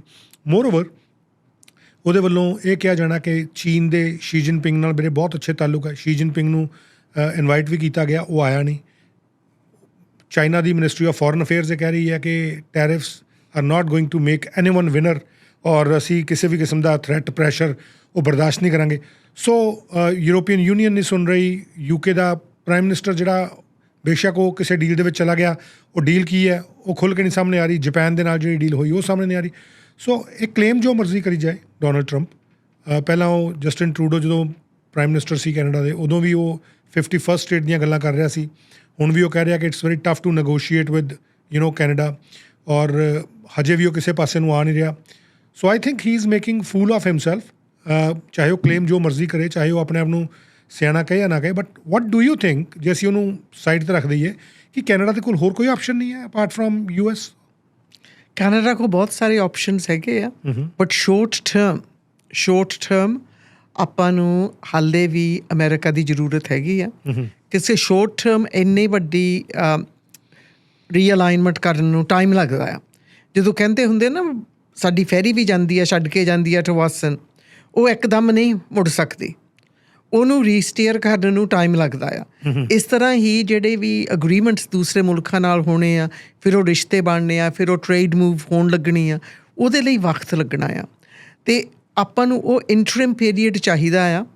ਮੈਂ ਤਾਂ ਕਹਿੰਦੀ ਹਾਂ ਵੀ ਇਹਦੇ ਨਾਲ ਕਿਸੇ ਨਾ ਕਿਸੇ ਤਰ੍ਹਾਂ ਸਮਝੌਤਾ ਤਾਂ ਹੋ ਜਾਣਾ ਇੱਕ ਦਿਨ। ਉਹ ਸਮਝੌਤਾ ਬੇਸ਼ੱਕ ਦੀ ਜਿੰਨਾ ਮਰਜ਼ੀ ਵਧੀਆ ਹੋਵੇ, ਕੈਨੇਡਾ ਨੇ ਹੁਣ ਇੱਕ ਲੈਸਨ ਸਿੱਖ ਲਿਆ ਆ ਵੀ ਅਸੀਂ ਇਸ ਮੁਲਕ 'ਤੇ ਐਤਵਾਰ ਨਹੀਂ ਕਰ ਸਕਦੇ, ਇਸ 'ਤੇ ਪ੍ਰੈਜ਼ੀਡੈਂਟ 'ਤੇ ਨਹੀਂ ਕਰ ਸਕਦੇ। ਜੇ ਇਹ ਪ੍ਰੈਜ਼ੀਡੈਂਟ ਕਰ ਸਕਦਾ, ਗਾਂ ਜਿਹੜੇ ਆਉਣ ਵਾਲੇ ਵੀ ਹੈਗੇ ਆ ਉਹ ਵੀ ਕਹਿ ਸਕਦੇ ਵੀ ਅਸੀਂ ਵੀ ਇੱਦਾਂ ਦਾ ਬਿਹੇਵੀਅਰ ਕਰ ਸਕਦੇ ਹਾਂ। ਇਸ ਕਰਕੇ ਮੇਰੇ ਹਿਸਾਬ ਦੇ ਨਾਲ ਕੈਨੇਡਾ ਨੂੰ ਇੱਧਰ ਗੱਲਬਾਤ ਕਰੀ ਚੱਲੋ, ਨੈਗੋਸ਼ੀਏਟ ਕਰੋ, ਜੇ ਕੁਛ ਮਿਲਦਾ ਆ ਲਵੋ, ਪਰ ਇੱਧਰਲੇ ਪਾਸੇ 1000% ਸਪੀਡ ਦੇ ਨਾਲ ਰਿਸ਼ਤੇ ਬਣਾਵੋ ਦੂਸਰੇ ਮੁਲਕਾਂ ਦੇ ਨਾਲ, trade relations. China second largest economy, India one of the fastest growing economies. We've got to look more at Australia, New Zealand, at Europe. We've got to build those relationships. ਅੱਛਾ, ਤੁਸੀਂ BC ਦੀ government ਦੇ ਵਿੱਚ ਵੀ cabinet minister ਰਹੇ ਹੋ, ਤੁਸੀਂ ਦੇਖਿਆ BC ਦੀ government ਨੇ ਵੀ close ਤੋਂ। ਜਸਟਿਨ ਟਰੂਡੋ ਦੇ ਟਰਮ ਤੋਂ ਬਾਅਦ ਜਿਹੜੇ ਰਿਸ਼ਤੇ ਖਰਾਬ ਹੋਏ ਸੀ, ਡੂ ਯੂ ਥਿੰਕ ਔਰ ਡੂ ਯੂ ਬਿਲੀਵ ਕਿ ਹੁਣ ਇਸ ਟਰਮ ਦੇ ਵਿੱਚ, ਡੇਵਿਡ ਈਬੀ ਦੀ ਟਰਮ ਦੇ ਵਿੱਚ ਕੋਈ ਸੁਧਾਰ ਆਏਗਾ, ਚਾਹੇ ਉਹਦੇ ਰੀਜ਼ਨ ਇਹ ਹੈ ਕਿ ਡੋਨਲਡ ਟਰੰਪ ਦਾ ਟੈਰਿਫ ਵਾਰ ਜਾਂ ਟੈਰਿਫ ਥ੍ਰੈਟ ਹੈ? ਐਬਸੋਲੂਟਲੀ। ਮੇਰੇ ਹਿਸਾਬ ਦੇ ਨਾਲ ਪ੍ਰਾਈਮ ਮਿਨਿਸਟਰ ਖਾਨ ਹੀ ਨੇ ਮੇਰੇ ਹਿਸਾਬ ਦੇ ਨਾਲ ਵੀ ਹੁਣ ਕਲੀਅਰਲੀ ਕਹਿ ਦਿੱਤਾ ਆ ਵੀ ਅਸੀਂ ਹੋਰ ਮਾਰਕੀਟਸ ਟੋਲ ਰਹੇ ਹਾਂ। ਪ੍ਰੀਮੀਅਰ ਈਬੀ ਨੇ ਵੀ ਇਹ ਗੱਲ ਕਹੀ ਆ, ਜੇ ਆਪਾਂ ਹੋਰ ਮਾਰਕੀਟ ਟੋਲ ਰਹੇ ਹਾਂ, ਇੰਡੀਆ ਦੇ ਨਾਲ it's a very very large population base, ਸਾਡੇ ਉਹਨਾਂ ਦੇ ਨਾਲ ਬਹੁਤ ਵਧੀਆ ਜਿੱਦਾਂ ਕਹਿੰਦੇ ਹੁੰਦੇ ਵੀ ਰਿਸ਼ਤੇ ਵੀ ਹੈਗੇ ਆ, ਕਿਉਂਕਿ ਜਿਹੜੇ ਲੋਕ ਇੱਥੇ ਰਹਿੰਦੇ, ਜਿਹੜਾ ਡਾਇਆਸਪਰਾ ਆ, ਉਹ ਬਹੁਤ ਵੱਡਾ ਰੋਲ ਪਲੇ ਕਰਦਾ ਹੁੰਦਾ ਆ ਜਦੋਂ ਨੇਸ਼ਨ ਟੂ ਨੇਸ਼ਨ ਆਪਾਂ ਟਰੇਡ ਅਗਰੀਮੈਂਟਸ ਕਰਦੇ ਹਾਂ। ਪੀਪਲ ਟੂ ਪੀਪਲ ਟਾਈਜ਼ ਜਿਹੜੀਆਂ ਸਟਰੋਂਗ, ਉਹ ਬਹੁਤ ਸਟਰੋਂਗ ਹੈਗੀਆਂ ਆ। ਇੱਕ ਇਹ ਹੈਗੀ ਆ ਜਿਹੜਾ ਟੈਕਨੋਲੋਜੀ ਹੱਬ ਇੰਡੀਆ ਦੇ ਵਿੱਚ ਹੈਗਾ ਆ, ਉਹ ਕਾਫੀ ਟੈਕਨੋਲੋਜੀ ਦੇ ਜਿਹੜੇ ਕੰਮ ਕਰਨ ਵਾਲੇ ਹੁਣ ਆਪਣੇ ਇੱਥੇ ਆ ਗਏ ਆ, ਆਪਣੇ IT ਵਿੱਚ ਬਹੁਤ ਵਧੀਆ ਕੰਮ ਕਰ ਰਹੇ ਆ। ਹੋਰ ਵੀ ਜਿਹੜੇ ਆਪਣੇ ਕੋਲ ਬਹੁਤ ਕੁਛ ਹੈਗਾ ਜਿਹਨਾਂ ਚੀਜ਼ਾਂ ਦੀ ਇੰਡੀਆ ਨੂੰ ਜ਼ਰੂਰਤ ਆ, ਅਤੇ ਇੰਡੀਆ ਦੇ ਕੋਲ ਵੀ ਬਹੁਤ ਕੁਛ ਹੈਗਾ ਜਿਹੜਾ ਆਪਾਂ ਨੂੰ ਵੀ ਜ਼ਰੂਰਤ ਹੈਗੀ ਆ। ਸੋ ਇਸ ਕਰਕੇ ਚਾਈਨਾ ਇਜ਼ ਦ ਸੇਮ, ਆਪਾਂ ਨੂੰ ਯੂਰਪ ਦੇ ਨਾਲ ਵੀ ਦੇਖਣਾ ਪੈਣਾ ਆ। ਦੇਖੋ ਹੁਣ ਜਿਹੜਾ ਟਰੰਪ ਇੱਕ ਡੀਲ ਕਰਕੇ ਆਇਆ ਆ ਉੱਥੇ ਯੂਰਪ ਦੇ ਨਾਲ ਵੀ ਉਹ ਇੰਨਾ ਤੇਲ ਲੈਣਗੇ ਫਰੋਮ ਦ US, ਉਹ ਇੰਨਾ ਤੇਲ US ਤੋਂ ਲੈਣਗੇ। US ਕੋਲ ਤਾਂ ਇੰਨਾ ਤੇਲ ਕੱਢਿਆ ਹੀ ਨਹੀਂ ਹੋਣਾ, ਉਹਨਾਂ ਨੇ ਪਹਿਲਾਂ ਸਾਡੇ ਤੋਂ ਤੇਲ ਲੈਣਾ ਤੇ ਫਿਰ ਗਾਂਹ ਤੋਰਨਗੇ। ਆਪਾਂ ਕਿਉਂ ਨਾ ਸਿੱਧਾ ਤੇਲ ਉਹ ਯੂਰਪ ਨੂੰ ਵੇਚੀਏ, ਰਾਈਟ? ਸੋ ਇੱਦਾਂ ਹੀ ਆ ਵੀ ਆਪਾਂ ਨੂੰ ਦੇਖਣਾ ਪੈਣਾ ਵੀ ਜਿਹੜੇ ਸਾਡੇ we are one of the richest countries in the world for natural resources, both on land and underground. ਆਪਣੇ ਕੋਲ ਬਹੁਤ ਸਾਰੇ ਰਿਸੋਰਸਿਸ ਹੈਗੇ, ਆਪਣੀ ਨੈਚੁਰਲ ਬਿਊਟੀ, ਆਪਣਾ ਜਿਹੜਾ ਟੂਰਿਸਟ ਇੰਡਸਟਰੀ BC ਦੇ ਵਿੱਚ ਹੀ ਆ, it's worth trillions not billions, right? So ਆਪਣੇ ਜਿਹੜਾ water is the envy of the world. ਸਾਡੇ ਕੋਲ ਜਿਹੜੇ ਕ੍ਰਿਟੀਕਲ ਮਿਨਰਲਸ ਹੈਗੇ ਆ, ਸਾਡੇ ਕੋਲ ਕੋਲਾ ਹੈਗਾ ਆ, ਸਾਡੇ ਕੋਲ ਹੋਰ ਬਹੁਤ ਸਾਰੇ ਮਿਨਰਲਸ ਹੈਗੇ ਆ, ਅਤੇ ਸਾਡੇ ਕੋਲ ਤੇਲ ਜਿਹੜਾ ਹੈਗਾ ਆ LNG ਸ਼ਿਪਸ ਬਾਹਰ ਤੁਰਨ ਚੱਲ ਗਈਆਂ ਆ। ਵੀ ਮੇਡ ਦ ਫਰਸਟ ਸ਼ਿਪਮੈਂਟ। ਹੁਣ ਗਾਂ ਦੇਖੋ ਹੋਰ ਪਲਾਂਟ ਹੋ ਜਾਣੇ ਆ। $200 ਮਿਲੀਅਨ ਇਲੈਕਟ੍ਰੀਫਿਕੇਸ਼ਨ ਲਈ ਦਿੱਤੇ ਗਏ ਆ ਫਰਸਟ ਨੇਸ਼ਨਸ ਨੂੰ, ਹਾਈਸਲਾ ਫਰਸਟ ਨੇਸ਼ਨਸ ਨੂੰ, ਇੱਕ ਹੋਰ ਪਲਾਂਟ ਡਿਵੈਲਪ ਕਰਨ ਲਈ। ਸੋ ਆਪਣੇ ਕੋਲ ਬਹੁਤ ਕੁਛ ਹੈਗਾ ਆ। ਸੋ ਜਦੋਂ ਟਰੰਪ ਕਹਿੰਦਾ ਆ ਮੈਨੂੰ ਕੈਨੇਡਾ ਦੀ ਲੋੜ ਹੀ ਹੈ ਨਹੀਂ, ਅਤੇ ਦੂਸਰੇ ਮੂੰਹ ਦੇ ਵਿੱਚ ਦੂਸਰੇ ਪਾਸਿਓਂ ਕਹਿੰਦਾ ਆ Canada is the 51st state, ਆਪਾਂ ਨੂੰ ਮੰਨਣਾ ਪੈਣਾ ਆ ਉਹਦੀ ਨਜ਼ਰ ਹੈਗੀ ਆ ਸਾਡੇ ਨੈਚੁਰਲ ਰਿਸੋਰਸਿਸ 'ਤੇ, ਸਾਡੇ ਮੁਲਕ ਦੇ ਉੱਪਰ ਹੜਪਣ ਨੂੰ। ਤੇ ਅਸੀਂ ਉਹ ਕਦੀ ਵੀ, ਮੈਨੂੰ ਨਹੀਂ ਲੱਗਦਾ ਕੈਨੇਡਾ ਕਦੀ ਹੋਣ ਦਊਗੀ। ਮੈਨੂੰ ਪਤਾ ਆ ਮੇਰਾ ਜਨਮ ਕੈਨੇਡਾ ਵਿੱਚ ਨਹੀਂ ਸੀਗਾ, but Canada is my country. ਮੈਂ ਤਾਂ ਪੂਰੀ ਤਰ੍ਹਾਂ ਲੜੂੰਗੀ ਕੈਨੇਡਾ ਨੂੰ ਕੈਨੇਡਾ ਹੀ ਰੱਖਣ ਲਈ। ਅਤੇ ਕੈਨੇਡਾ ਦੇ ਮੂਹਰੇ ਦਰਵਾਜ਼ੇ ਬਹੁਤ ਖੁੱਲ੍ਹੇ ਆ। ਯੈਸ, ਵਕਤ ਲੱਗਣਾ ਆ। ਇੱਕ ਆਪਣੇ ਕੋਲ ਹੋਰ ਚੀਜ਼ ਹੈਗੀ ਆ ਇਸ ਵਕਤ ਜਿਹਦੀ ਬਹੁਤ ਹੀ ਜ਼ਰੂਰਤ ਆ। ਕਹਿੰਦੇ ਉਹਦੇ ਸਮੇਂ-ਸਮੇਂ ਦੇ ਲੀਡਰਸ ਹੁੰਦੇ ਆ। ਇਸ ਸਮੇਂ ਦੇ ਵਿੱਚ ਜਿਹੜਾ ਖਾਣੀ ਦਾ ਐਕਨੋਮਿਕ ਐਕਸਪੀਰੀਅੰਸ ਹੈਗਾ ਆ, experience as bank of Canada governor, bank of England and also ਜਿਸ ਤਰ੍ਹਾਂ ਇਹਨੇ ਇੰਗਲੈਂਡ ਨੂੰ ਗਾਈਡ ਕੀਤਾ ਸੀਗਾ ਜਦੋਂ EU ਵਿੱਚੋਂ ਨਿਕਲੇ ਸੀਗੇ ਅਤੇ ਉਹਨਾਂ ਨੂੰ ਨਵੇਂ ਸਿਸਟਮ ਸੈਟਅਪ ਕਰਨੇ ਪਏ ਸੀਗੇ। ਬਹੁਤ ਸਾਰਾ ਐਕਸਪੀਰੀਅੰਸ ਹੈਗਾ। ਫਿਰ ਪ੍ਰਾਈਵੇਟ ਸੈਕਟਰ ਦੇ ਨਾਲ ਇੱਕ ਬਿਜ਼ਨਸ ਕਮਿਊਨਿਟੀ ਦੀ ਉਹਦੇ ਵਿੱਚ ਟਰਸਟ ਹੈਗੀ ਆ, ਜਿਹੜਾ ਬਹੁਤ ਵੱਡਾ ਫੈਕਟਰ ਹੈਗਾ ਇਸ ਵਕਤ। So yes, pain is coming. I think pain ਹੁਣ ਵੀ ਇੱਥੇ ਆ ਗਈ ਆ, ਪਰ ਸ਼ਾਇਦ ਆਪਾਂ ਨੂੰ ਥੋੜ੍ਹੀ ਹੋਰ ਪੇਨ ਸਹਿਣੀ ਪਵੇ। ਪਰ ਉਸ ਪੇਨ ਦੇ ਵਿੱਚੋਂ ਮੈਨੂੰ ਪੂਰਾ ਭਰੋਸਾ ਹੈਗਾ ਆ Canada will come out stronger, more independent and more not dependent on the US for many things. ਕੀ ਜਿਹੜੀ ਕੈਨੇਡਾ ਦੀ ਫੈਡਰਲ ਗਵਰਨਮੈਂਟ ਹੈ ਉਹੀ ਕਿਸੇ ਹੋਰ ਮੁਲਕ ਦੇ ਨਾਲ, ਜੇ ਆਪਾਂ ਫॉर ਐਗਜ਼ਾਮਪਲ ਇੰਡੀਆ ਦੇ ਨਾਲ ਵੀ ਕਹਿੰਦੇ ਹਾਂ, ਕਿ ਕੈਨੇਡੀਅਨ ਗਵਰਨਮੈਂਟ ਹੀ ਰਿਸ਼ਤੇ ਸੁਧਾਰ ਸਕਦੀ ਹੈ, ਜਾਂ ਕਿ BC ਦੀ ਗਵਰਨਮੈਂਟ ਵੀ ਆਪਣੇ ਤੌਰ ਦੇ ਉੱਤੇ ਕੋਈ ਜਿਹੜੇ ਅਗਰੀਮੈਂਟਸ ਜਾਂ ਕੋਈ ਇਸ ਤਰੀਕੇ ਦੀ ਬਿਜ਼ਨਸ ਕਰ ਸਕਦੀ ਹੈ? ਦੋਨਾਂ ਨੂੰ ਕਰਨਾ ਪੈਂਦਾ। ਦੇਖੋ, ਜਿਹੜੀ ਓਵਰ ਆਰਚਿੰਗ ਅਗਰੀਮੈਂਟ ਹੁੰਦੀ ਆ ਉਹ ਫੈਡਰਲ ਨੇ ਕਰਨੀ ਹੈ। ਉਹਦੇ ਫਰੇਮਵਰਕ ਦੇ ਥੱਲੇ ਬਹੁਤ ਕੁਛ ਆ ਜਿਹੜਾ ਪ੍ਰੋਵਿੰਸਿਸ ਕਰ ਸਕਦੇ ਆ। ਸਸਕੈਚੁਅਨ, ਮੈਨੀਟੋਬਾ ਨੇ 2-3 ਉੱਧਰ ਨੂੰ ਡੈਲੀਗੇਸ਼ਨਸ ਲੈ ਕੇ ਗਏ ਸੀਗੇ। BC ਵਾਲੇ ਵੀ ਡੈਲੀਗੇਸ਼ਨ ਲੈ ਕੇ ਗਏ ਸੀਗੇ। ਪਰ BC ਵਾਲੇ ਜਦੋਂ ਪਹਿਲੀ ਵਾਰੀ ਡੈਲੀਗੇਸ਼ਨ ਲੈ ਕੇ ਗਏ ਸੀ, ਇਹਨਾਂ ਨੇ ਆਪਣਾ ਹੋਮਵਰਕ ਨਹੀਂ ਸੀ ਕੀਤਾ। ਉਹ ਕੀ ਰਹਿ ਗਿਆ ਸੀ? ਉੱਥੇ ਬੈਠੇ ਫੋਨ ਕਰਦੇ ਸੀਗੇ ਵੀ ਸਾਨੂੰ ਦੱਸੋ ਇੱਥੇ ਅਸੀਂ ਇੱਥੇ ਆ ਗਏ ਹਾਂ ਵੀ ਕਿਹਨਾਂ ਨੂੰ ਮਿਲੀਏ। ਇਹਨਾਂ ਨੂੰ ਮੋਹਰੇ ਮਿਲਣ ਨੂੰ ਬੰਦੇ ਨਹੀਂ ਸੀ ਮਿਲ ਰਹੇ। ਕਿੱਥੇ ਗਏ ਸੀ ਇਹ? ਪੰਜਾਬ ਵਿੱਚ ਗਏ ਸੀਗੇ ਉਸ ਵਕਤ। ਮੈਨੂੰ ਪੰਜਾਬ 'ਚੋਂ ਹੀ ਫੋਨ ਆਇਆ ਸੀ। ਮੈਂ MP ਸੀਗੀ ਉਹਨਾਂ ਦਿਨਾਂ ਦੇ ਵਿੱਚ, ਅਤੇ ਇਹਨਾਂ ਨੇ ਬਹੁਤ ਮੁਸ਼ਕਿਲਾਂ ਦਾ ਸਾਹਮਣਾ ਕਰਨਾ ਪਿਆ।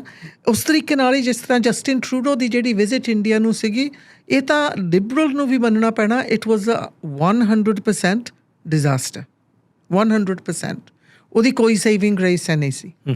ਉਹਦੇ ਨਾਲ ਕੈਨੇਡਾ ਦਾ ਬਹੁਤ ਵੱਡਾ ਨੁਕਸਾਨ ਹੋਇਆ, ਅਤੇ ਜਿਹੜੇ ਰਿਸ਼ਤੇ ਸੀਗੇ ਉਹਨਾਂ ਦੇ ਵਿੱਚ ਜਿਹੜਾ ਦਰਾਰ ਸੀਗਾ ਪਹਿਲਾਂ ਹੀ ਉਹ ਜ਼ਿਆਦਾ ਵੱਡਾ ਹੋ ਗਿਆ, ਡਿਟੇਰੀਓਰੇਟ ਬਹੁਤ ਵੱਡਾ ਹੋਇਆ।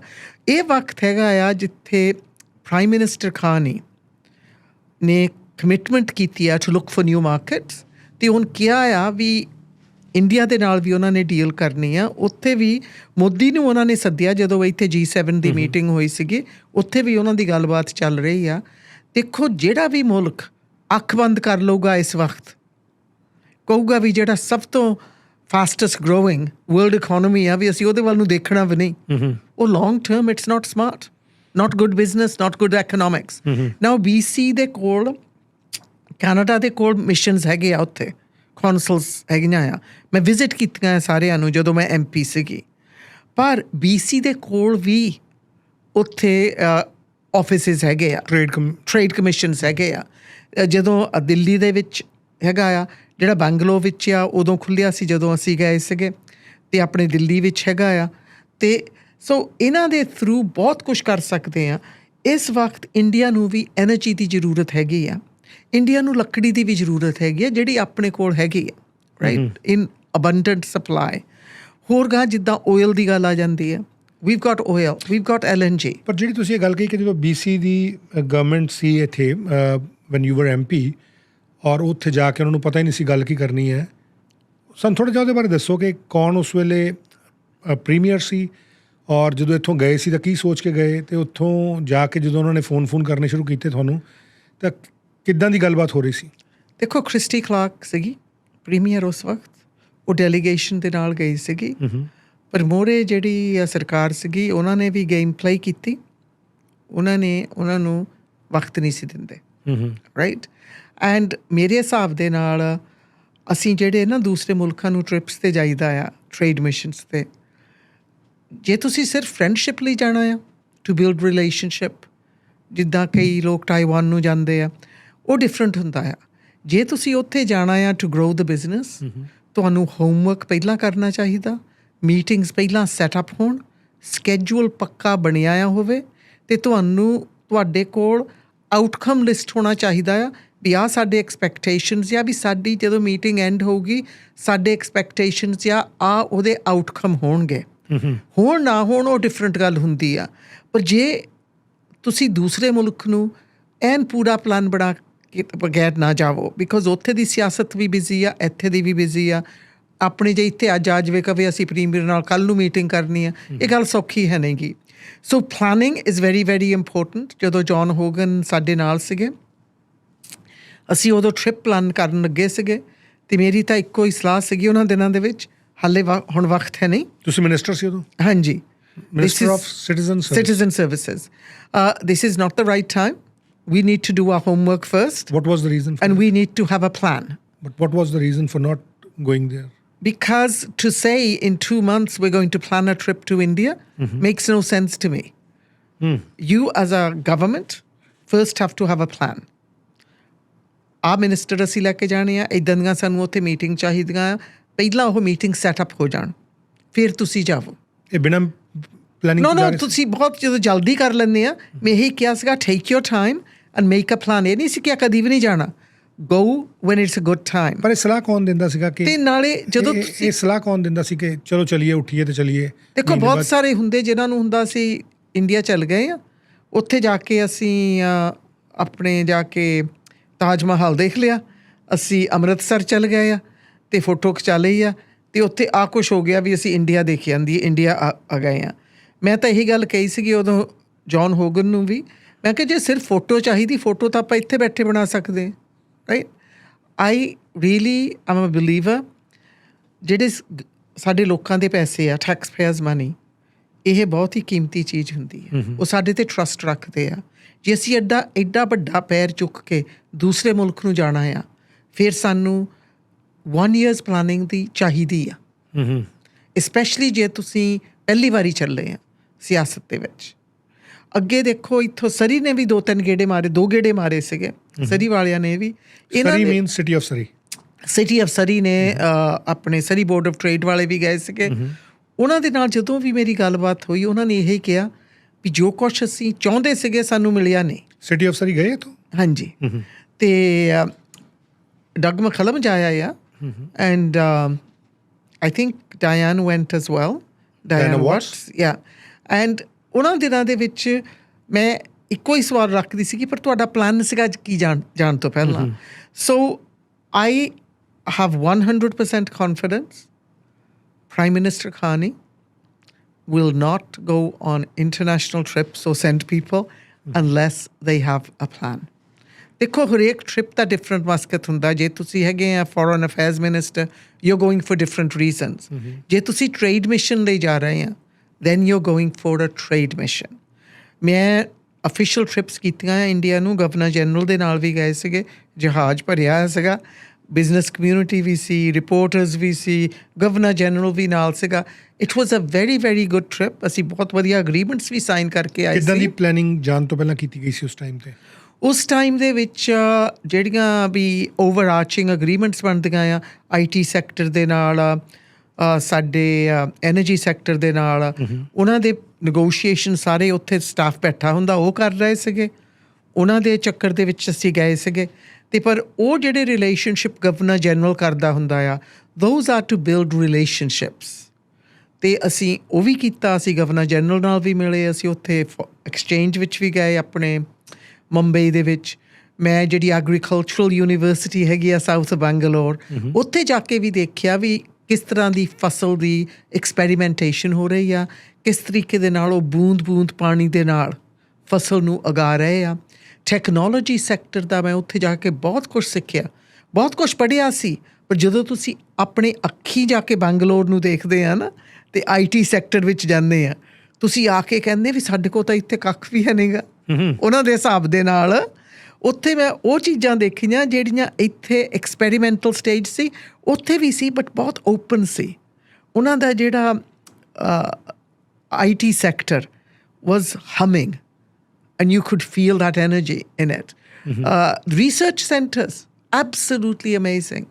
ਫਿਰ ਜਦੋਂ ਅਸੀਂ ਕਲਕੱਤਾ ਗਏ, ਉੱਥੇ ਵੀ ਜਿਹੜੀਆਂ ਮੀਟਿੰਗ ਕੀਤੀਆਂ very very powerful with the local boards of trade and very good relationship building, but also agreement signed. And so lots of good things happen when you go on building relationships and on your diplomatic kind of visits. But for a trade visit, it has to be more specific. ਸੋ ਜਿੱਦਾਂ ਤੁਸੀਂ ਕਿਹਾ Saskatchewan ਔਰ ਕੁਝ ਹੋਰ ਜਿਹੜੇ province ਹੈ ਉਹ ਪਿਛਲੇ ਦਿਨਾਂ ਦੇ ਵਿੱਚ ਜਾ ਵੀ ਰਹੇ ਆ, ਡਿਫਰੈਂਟ ਯੂਨੀਵਰਸਿਟੀਜ਼ ਔਰ ਉੱਥੇ ਦੇ ਸਟੇਟਸ ਦੇ ਨਾਲ ਅਪਰੋਚ ਵੀ ਕਰ ਰਹੇ। BC ਦੇ ਵਿੱਚ ਵੀ ਕੋਈ ਐਸੀ ਪਲੈਨਿੰਗ ਚੱਲ ਰਹੀ ਹੈ, BC ਦੀ ਗਵਰਨਮੈਂਟ ਵੱਲੋਂ ਵੀ ਕੋਈ ਪਲੈਨਿੰਗ ਚੱਲ ਰਹੀ ਹੈ ਆਉਣ ਵਾਲੇ ਦਿਨਾਂ ਦੇ ਵਿੱਚ ਸ਼ਾਇਦ ਕੋਈ ਜਾਂ ਕੁਝ ਮਹੀਨਿਆਂ ਤੱਕ, ਕੁਝ ਮੇਬੀ ਅਗਲੇ ਸਾਲ ਤੱਕ ਕੋਈ ਐਸਾ ਟ੍ਰੇਡ ਮਿਸ਼ਨ ਜਾਏਗਾ? ਦੇਖੋ ਆਪਾਂ ਸੁਣਿਆ ਆ ਮਿਨਿਸਟਰ ਖਾਲੋਨ ਨੇ ਕਿਹਾ ਸੀਗਾ ਵੀ ਸਰਕਾਰ ਇਸ ਵਕਤ ਪਲਾਨਿੰਗ ਕਰ ਰਹੀ ਆ। ਮੈਂ ਤਾਂ ਇੱਕੋ ਹੀ ਸਲਾਹ ਉਹਨਾਂ ਨੂੰ ਦਊਂਗੀ based on my experience, independently ਨਾ ਜਾਓ, don't go solo, go in cooperation and collaboration with the federal government, because then ਜਦੋਂ ਦੋਨੋਂ ਪਹੀਏ ਇਕੱਠੇ ਹੋਣ ਤੇ ਜਿਹੜਾ ਉੱਥੇ ਦਾ ਕੰਮ ਆ ਬਹੁਤ ਸੌਖਾ ਹੋ ਜਾਂਦਾ। ਇੰਡੀਆ 'ਚ ਕਹਿੰਦੇ ਹੁੰਦੇ ਡਬਲ ਇੰਜਨ ਕੀ ਸਰਕਾਰ। ਸੋ ਯੂ ਮੀਨ ਕਿ ਡਬਲ ਇੰਜਨ ਬਣ ਕੇ ਜਾਣ। ਡਬਲ ਇੰਜਨ ਬਣ ਕੇ ਜਾਣ ਤੇ ਬਹੁਤ ਸਾਰੀਆਂ ਓਪਰਚੁਨਿਟੀਜ਼ ਹੈਗੀਆਂ ਆ। ਜੇ ਮੈਨੂੰ ਮੌਕਾ ਮਿਲਦਾ ਫਿਰ ਵਾਪਸ ਜਾਣ ਦਾ, ਮੈਂ ਤਾਂ ਬਹੁਤ ਲਾਈਕ ਕੀਤਾ ਸੀਗਾ ਵੀ ਜਿਸ ਤਰ੍ਹਾਂ ਦੀ ਉੱਥੇ ਜਿਹੜੀ ਇੰਡਸਟਰੀਅਲ ਐਕੋਸਿਸਟਮ ਆ ਤੇ ਜਿਹੜੀ IT ਦੀ ਐਕੋਸਿਸਟਮ ਆ, it is truly amazing Sameer. You have to go and see it. It's and ਜਦੋਂ ਤੁਸੀਂ ਬੈਂਗਲੋਰ ਵਿੱਚ ਮੈਂ ਗਈ ਨਾ, ਮੈਨੂੰ ਤਾਂ ਲੱਗਾ ਮੈਂ ਬਰੈਡਫੋਰਡ ਇੰਗਲੈਂਡ ਵਿੱਚ ਬੈਠੀ। ਫਿਰ ਪਤਾ ਲੱਗਾ ਵੀ ਜਿਹੜੇ ਆਰਕੀਟੈਕਟ ਨੇ ਬਰੈਡਫੋਰਡ ਦੇ ਪਾਰਕਸ ਤੇ ਵਗੈਰਾ ਸੈਂਟਰ ਡਿਜ਼ਾਈਨ ਕੀਤਾ ਸੀਗਾ, ਉਸ ਬੰਦੇ ਨੇ ਹੀ ਬੈਂਗਲੋਰ ਨੂੰ ਵੀ ਡਿਜ਼ਾਈਨ ਕੀਤਾ ਸੀਗਾ। It was the same architect. ਅਤੇ ਇਸ ਕਰਕੇ ਉਹ ਬਹੁਤ ਹੋਮ ਵਾਂਗੂ ਵੀ ਲੱਗਾ ਵੀ ਮੈਂ ਘਰ ਆ ਗਈ ਹਾਂ। But I just every part of India I visited has something to offer for Canada, and Canada has something to offer for that part of India. ਕਿਉਂ ਇੰਪੋਰਟੈਂਟ ਹੈ ਇਸ ਵੇਲੇ ਕਿ ਰਿਸ਼ਤੇ ਜਿਹੜੇ ਆ ਉਹ ਅਮਰੀਕਾ ਤੋਂ ਇਲਾਵਾ ਬਣਾਏ ਜਾਣ? For our own existence, for our future. ਦੇਖੋ, ਜੇ ਡੋਨਲਡ ਟਰੰਪ ਦਰਵਾਜ਼ੇ ਬੰਦ ਕਰ ਰਿਹਾ ਆ ਅਤੇ ਸਾਨੂੰ ਬਲੈਕਮੇਲ ਕਰ ਰਿਹਾ ਆ, ਐਕਸਟੋਰਸ਼ਨ ਕਰ ਰਿਹਾ ਆ, ਫਿਰ ਸਾਡੀ ਬੇਵਕੂਫੀ ਹੋਊਗੀ ਜੇ ਅਸੀਂ ਹੋਰ ਰਿਸ਼ਤੇ ਨਾ ਤੋੜਾਂਗੇ, ਹੋਰ ਦਰਵਾਜ਼ੇ ਨਾ ਖੋਲਾਂਗੇ। ਦੇਖੋ, ਜਿਹੜੀਆਂ ਚੀਜ਼ਾਂ ਸਾਡੇ ਕੋਲ ਹੈਗੀਆਂ ਆ, ਸਾਰੀ ਦੁਨੀਆ ਚਾਹੁੰਦੀ ਹੈ। ਕੋਈ ਨਾ ਤੇਲ ਨੂੰ ਕਹਿੰਦਾ ਆ, ਨਾ LNG ਨੂੰ ਕਹੂਗਾ, ਨਾ ਸਾਡੇ ਕ੍ਰਿਟੀਕਲ ਮਿਨਰਲਸ ਨੂੰ, ਨਾ ਸਾਡੇ ਪਾਣੀ ਨੂੰ। ਸਭ ਤੋਂ ਜ਼ਿਆਦਾ ਤਾਂ ਅਮਰੀਕਾ ਨੂੰ ਸਾਡੇ ਪਾਣੀ ਦੀ ਜ਼ਰੂਰਤ ਹੈ, ਸਾਡੀ ਐਨਰਜੀ ਦੀ ਜ਼ਰੂਰਤ ਹੈਗੀ ਆ। ਉਹ ਬੰਦਾ ਫਿਰ ਵੀ ਕਹੀ ਜਾਂਦਾ ਆ ਵੀ ਮੈਨੂੰ ਤਾਂ ਕੈਨੇਡਾ ਦੀ ਜ਼ਰੂਰਤ ਹੈ ਨਹੀਂ, ਸਾਨੂੰ ਕਿਸੇ ਚੀਜ਼ ਦੀ ਲੋੜ ਹੀ ਹੈ ਨਹੀਂ। ਇਸ ਤਰੀਕੇ ਨਾਲ ਜਦੋਂ ਗੱਲ ਕਰਦਾ, he does sound like a joker. But ਜਦੋਂ ਤੁਸੀਂ ਉਹ ਸੋਚੋ, ਉਹ ਗੱਲ ਆਪਾਂ ਸੋਚਦੇ ਵੀ ਜਿੱਦਾਂ ਐਵੇਂ ਕਹੀ ਜਾਂਦਾ ਆ, ਪਰ ਉਹ ਸੋਚ ਕੇ ਕਹਿੰਦਾ ਆ। ਉਹਦੀ ਸਤਾ ਹੀ ਹੁੰਦੀ ਮੈਂ ਨਜ਼ਰ ਦੂਸਰੇ ਪਾਸੇ ਕਿੱਦਾਂ ਕਰਾਂ, ਲੋਕਾਂ ਨੂੰ ਕਿੱਦਾਂ ਉੱਧਰਲੇ ਪਾਸੇ ਬਿਜ਼ੀ ਕਰਾਂ, ਅਤੇ ਇਹ ਜਿਹੜੀ ਚੀਜ਼ਾਂ ਹੋ ਰਹੀਆਂ ਆ ਉਹਨਾਂ ਦੇ ਵਿੱਚ ਉਹਦੀ ਨਜ਼ਰ ਨਾ ਜਾਵੇ। ਜਿੱਦਣ ਦੀ ਐਪਸਟੀਨ ਫਾਈਲ ਥੋੜ੍ਹੀ ਕੁ ਮੋਹਰੇ ਆਈ ਆ, ਵੀ ਫਿਰ ਆ ਗਈ ਸੀਗੀ ਮੋਹਰੇ, ਅਤੇ ਡੋਨਲਡ ਟਰੰਪ ਦਾ ਨਾਂ ਜੁੜਨ ਲੱਗ ਪਿਆ, ਉੱਧਰ ਦਾ ਦੇਖ ਲਓ ਰੋਜ਼ ਕੋਈ ਨਾ ਕੋਈ ਨਵਾਂ ਬੰਬ ਸਿੱਟਦਾ ਹੀ ਰਹਿੰਦਾ ਆ। ਹੈਗੇ ਵੀ ਬੰਬ ਆ। ਇੱਕ ਦਿਨ ਪੁਟਿਨ ਉਹਦਾ ਬੈਸਟ ਫਰੈਂਡ ਆ, ਇੱਕ ਦਿਨ ਪੁਟਿਨ ਨੂੰ ਤਾਂ ਬੁਲਾਉਂਦਾ ਵੀ ਨਹੀਂ, ਰਾਈਟ। ਇੱਕ ਦਿਨ ਯੂਕਰੇਨ ਉਹਦੀ ਆਰਚ ਐਨਮੀ ਆ, ਯੂਕਰੇਨ ਬੇਵਕੂਫੀ ਆ, ਇਹਨਾਂ ਨੂੰ ਕੁਛ ਪਤਾ ਹੀ ਨਹੀਂ, ਇਹ ਪਤਾ ਨਹੀਂ ਕਾਹਤੇ ਮੈਨੂੰ ਮਿਲਣ ਆਇਆ ਸੀਗਾ, ਅਸੀਂ ਫੈਡ ਅਪ ਹੋ ਗਏ ਹਾਂ ਇਹਨਾਂ ਲਈ ਸਭ ਕੁਛ ਕਰਨ ਨੂੰ। ਦੂਸਰੇ ਦਿਨ ਅਸੀਂ ਇਹਨਾਂ ਦੇ ਬੈਸਟ ਫਰੈਂਡਸ ਆ। ਪਹਿਲਾਂ ਤਾਂ ਮੈਂ ਪੀਸ ਕਰ ਦੇਣਾ ਇੰਨੇ ਦਿਨਾਂ ਦੇ ਵਿੱਚ, ਗਾਜ਼ਾ ਵਿੱਚ ਵੀ ਉੱਥੇ ਵੀ। ਅੱਜ ਤੱਕ ਦੇਖ ਰਹੇ ਹਾਂ ਕੁਛ ਨਹੀਂ ਕੀਤਾ, ਪਰ ਦੁਨੀਆ ਦੇ ਵਿੱਚ ਹਲਚਲ ਜ਼ਰੂਰ ਮਚਾ ਦਿੱਤੀ ਹੈ। ਅੱਛਾ, ਹੁਣ ਜਾਂਦੇ ਜਾਂਦੇ ਸਾਨੂੰ ਥੋੜ੍ਹਾ ਜਿਹਾ ਜ਼ਰੂਰ ਦੱਸੋ ਕਿ ਕੈਨੇਡਾ ਦਾ ਆਉਣ ਵਾਲਾ ਫਿਊਚਰ ਕਿਸ ਤਰੀਕੇ ਦਾ ਦਿਖਦਾ ਹੈ। When we are dealing with housing affordability, inflation ਦੀ ਗੱਲ ਚੱਲ ਰਹੀ ਹੈ, ਇੱਕ ਸਲੋ ਰਿਸੈਸ਼ਨ ਦੀ ਗੱਲ ਚੱਲ ਰਹੀ ਹੈ, ਔਰ ਇਮੀਗ੍ਰੇਸ਼ਨ ਦਾ ਜਿਹੜਾ ਇਨਫਲਕਸ ਇੱਕ ਅਸੀਂ ਦੇਖਿਆ, ਉਹਦੇ ਕਰਕੇ ਜਿਹੜੀਆਂ ਕੁਝ ਚੈਲੰਜਸ ਫੀਲ ਕਰ ਰਹੇ ਹਾਂ, ਜਿਹਦੇ 'ਚ crime and public safety issues ਇੱਕ ਬਹੁਤ ਜ਼ਿਆਦਾ ਇਸ ਵੇਲੇ ਚੈਲੰਜਿੰਗ ਦੌਰ 'ਚੋਂ ਗੁਜ਼ਰ ਰਿਹਾ। ਵੇ ਤੁਸੀਂ ਕਿੱਥੇ ਦੇਖ ਰਹੇ ਹੋ ਜਿਹੜਾ ਕੈਨੇਡਾ ਦਾ ਫਿਊਚਰ ਹੈ ਵਿਦ ਨੈਕਸਟ 5 years ਔਰ ਨੈਕਸਟ 10 years? ਇਸ ਵਕਤ ਸਾਰੀ ਫੋਕਸ ਹੈਗੀ ਆ ਟੈਰਿਫਸ ਅਤੇ ਇਕੋਨਮੀ 'ਤੇ, ਪਰ ਪੈਰਲਲ ਉਹਦੇ ਨਾਲ ਆਪਾਂ ਨੂੰ ਜਿਹੜਾ ਇਮੀਗ੍ਰੇਸ਼ਨ ਓਵਰਹੋਲ ਜ਼ਰੂਰ ਕਰਨਾ ਪੈਣਾ ਆ। ਜਿਹੜੀ LMIs ਆ, ਦੇ ਨਾਟ ਵਰਕਿੰਗ, ਵਿਕਦੀਆਂ ਸਾਡੇ ਰੇਡੀਓ 'ਤੇ ਐਡਵਰਟਾਈਜ਼ ਕਰਦੇ ਆ, ਰਾਈਟ। ਤੁਹਾਨੂੰ ਪਤਾ, ਮੈਨੂੰ ਪਤਾ ਆ।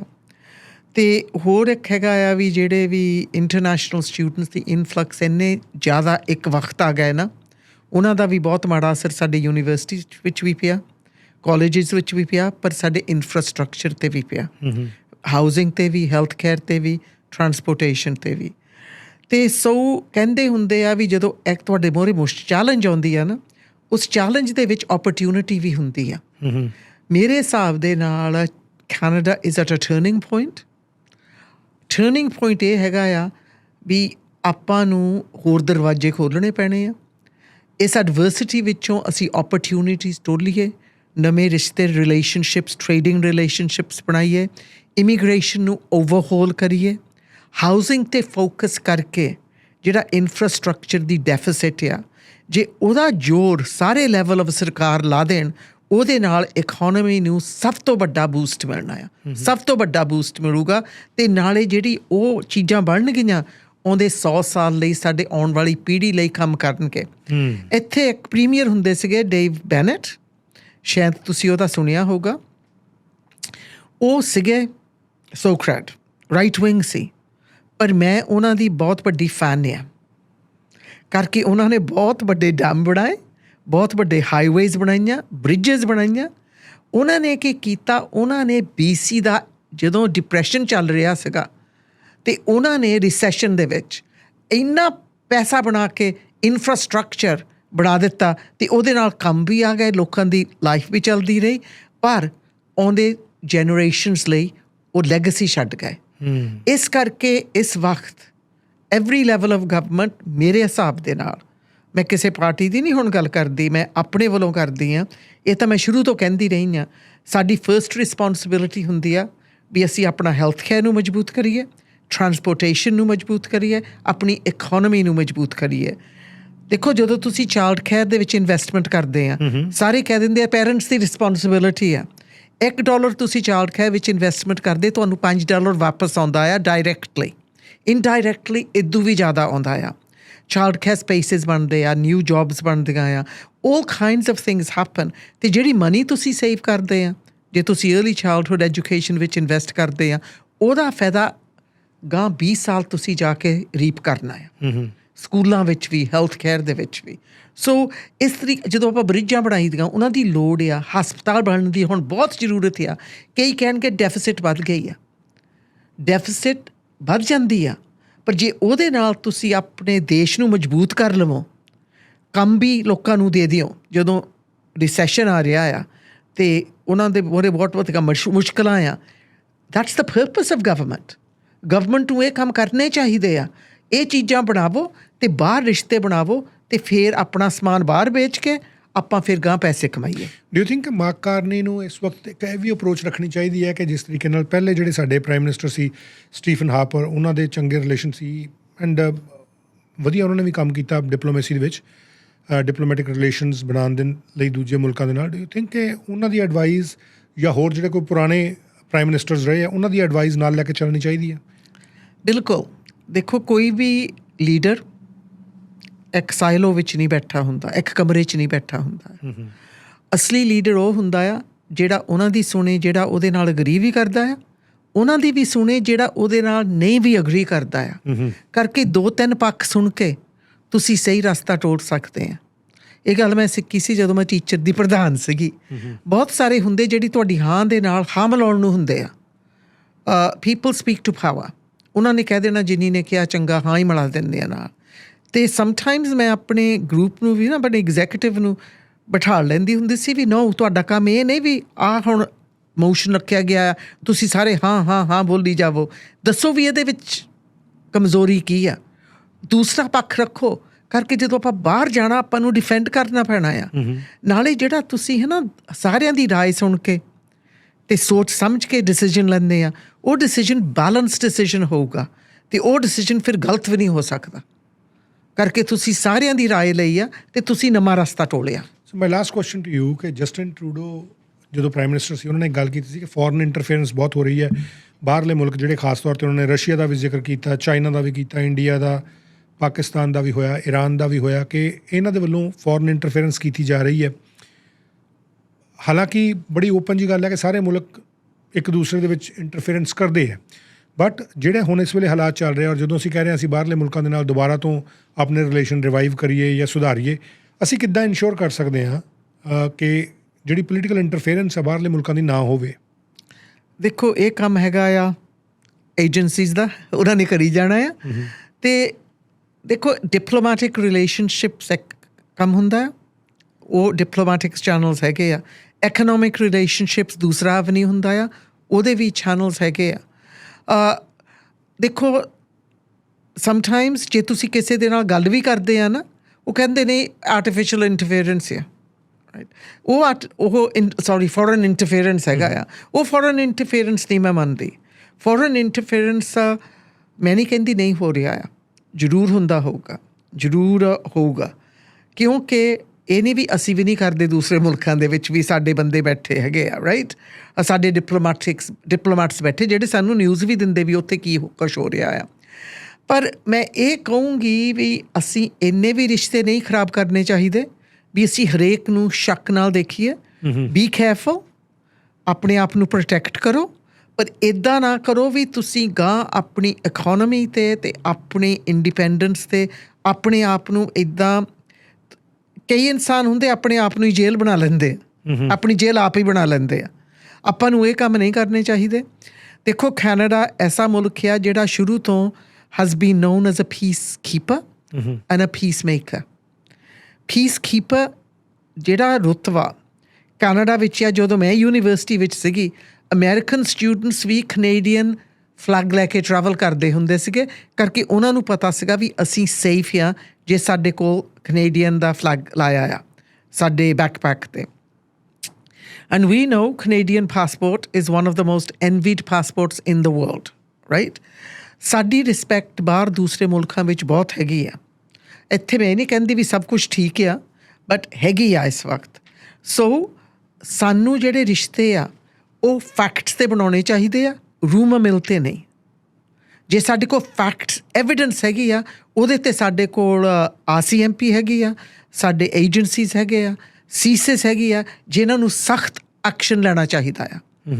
ਪਰ ਜਿਹੜਾ ਵੀ ਆਪਾਂ ਗੱਲ ਕਿਸੇ ਦੀ ਆਵਾਜ਼ ਬੰਦ ਕਰਨ ਨੂੰ ਫੋਰਨ ਇੰਟਰਫੇਰੈਂਸ ਕਹਿ ਦਈਦਾ, ਉਹਦੇ ਨਾਲ ਮੈਂ ਸਹਿਮਤ ਹੈ ਨਹੀਂ। ਮੈਨੂੰ ਲੱਗਦਾ ਕਾਫੀ ਸਾਲਾਂ ਦੇ ਵਿੱਚ ਇੱਥੇ ਸਰੀ ਦੇ ਵਿੱਚ ਸਪੈਸ਼ਲੀ, ਜੇ ਤੁਹਾਡੀ ਸੋਚ ਥੋੜ੍ਹੀ ਦੂਸਰੇ ਬੰਦੇ ਦੇ ਨਾਲੋਂ ਅਲੱਗ ਆ, ਉਹ ਤੁਹਾਡੇ 'ਤੇ ਉਹੀ ਕਿਚੜ ਸਿੱਟਣ ਦੀ ਕੋਸ਼ਿਸ਼ ਕਰੂਗਾ ਵੀ ਇਹ ਫੋਰਨ ਇੰਟਰਫੇਰੈਂਸ ਆ। ਬਕਵਾਸ, ਇਹ ਮੈਂ ਵਰਡ ਵਰਤਦੀ ਨਹੀਂ ਵਾਲਾ, ਪਰ ਮੈਂ ਅੱਜ ਵਰਤੂੰਗੀ। That is nonsense. ਤੁਸੀਂ ਇਹ ਦੇਖੋ ਵੀ ਗੱਲਬਾਤ ਕਿਸੇ ਨਾਲ ਕਰਨਾ ਪਬਲਿਕ ਪਲੇਸ ਦੇ ਵਿੱਚ ਹੈ ਨਹੀਂ, ਰਿਸ਼ਤੇ ਰੱਖਣੇ ਹੈ ਨਹੀਂ। Foreign interference is very well defined.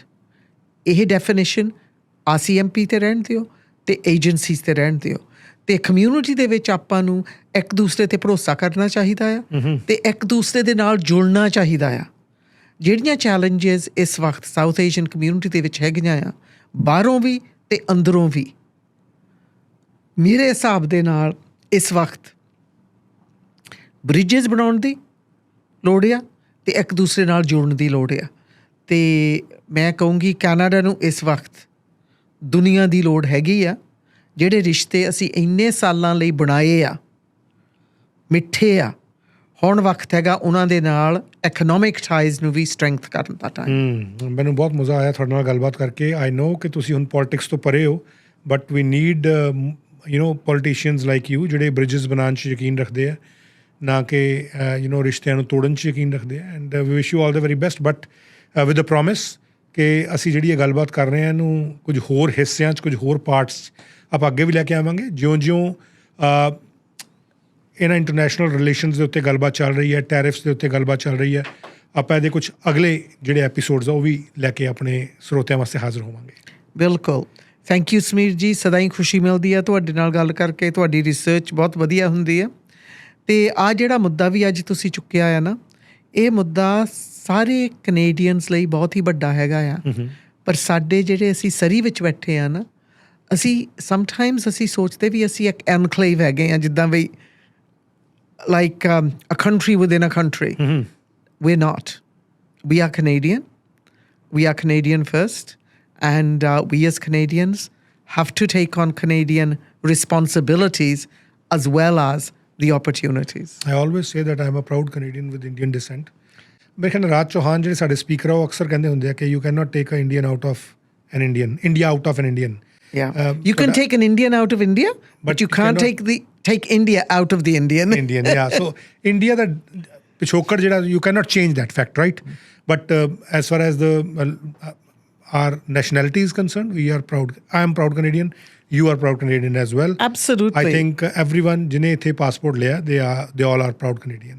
And thank you so much once again. And definitely in our next phase, ਆਪਾਂ ਕੁਝ ਹੋਰ ਜਿਹੜੇ issues ਹੈ ਇੱਦਾਂ ਦੇ burning topics, we will definitely talk on that as well. With that, thank you so much once again. Thank you. ਸੋ ਗੱਲਬਾਤ ਕਿਹੋ ਜਿਹੀ ਲੱਗੀ ਤੁਸੀਂ ਵੀ ਸਾਨੂੰ ਦੱਸ ਸਕਦੇ ਹੋ ਔਰ ਆਪਣੇ ਕਮੈਂਟ ਕਰ ਸਕਦੇ ਹੋ। ਨਿਊਜ਼ ਡਰਬੀ ਨੂੰ ਇਨਸਾਈਟ ਵਿਦ ਸਮੀਰ ਕੌਸ਼ਲ ਨੂੰ ਫੋਲੋ ਕਰੋ। ਮੈਨੂੰ ਤੁਸੀਂ ਟਵਿੱਟਰ ਤੇ ਐਕਸ ਦੇ ਉੱਤੇ ਇੰਸਟਾਗ੍ਰਾਮ ਦੇ ਉੱਤੇ ਔਰ ਫੇਸਬੁੱਕ ਤੇ ਫੋਲੋ ਕਰ ਸਕਦੇ ਹੋ। YouTube ਤੇ ਇਸ ਚੈਨਲ ਨੂੰ ਸ਼ੇਅਰ ਕਰੋ, ਸਬਸਕ੍ਰਾਈਬ ਕਰੋ। Thank you so much.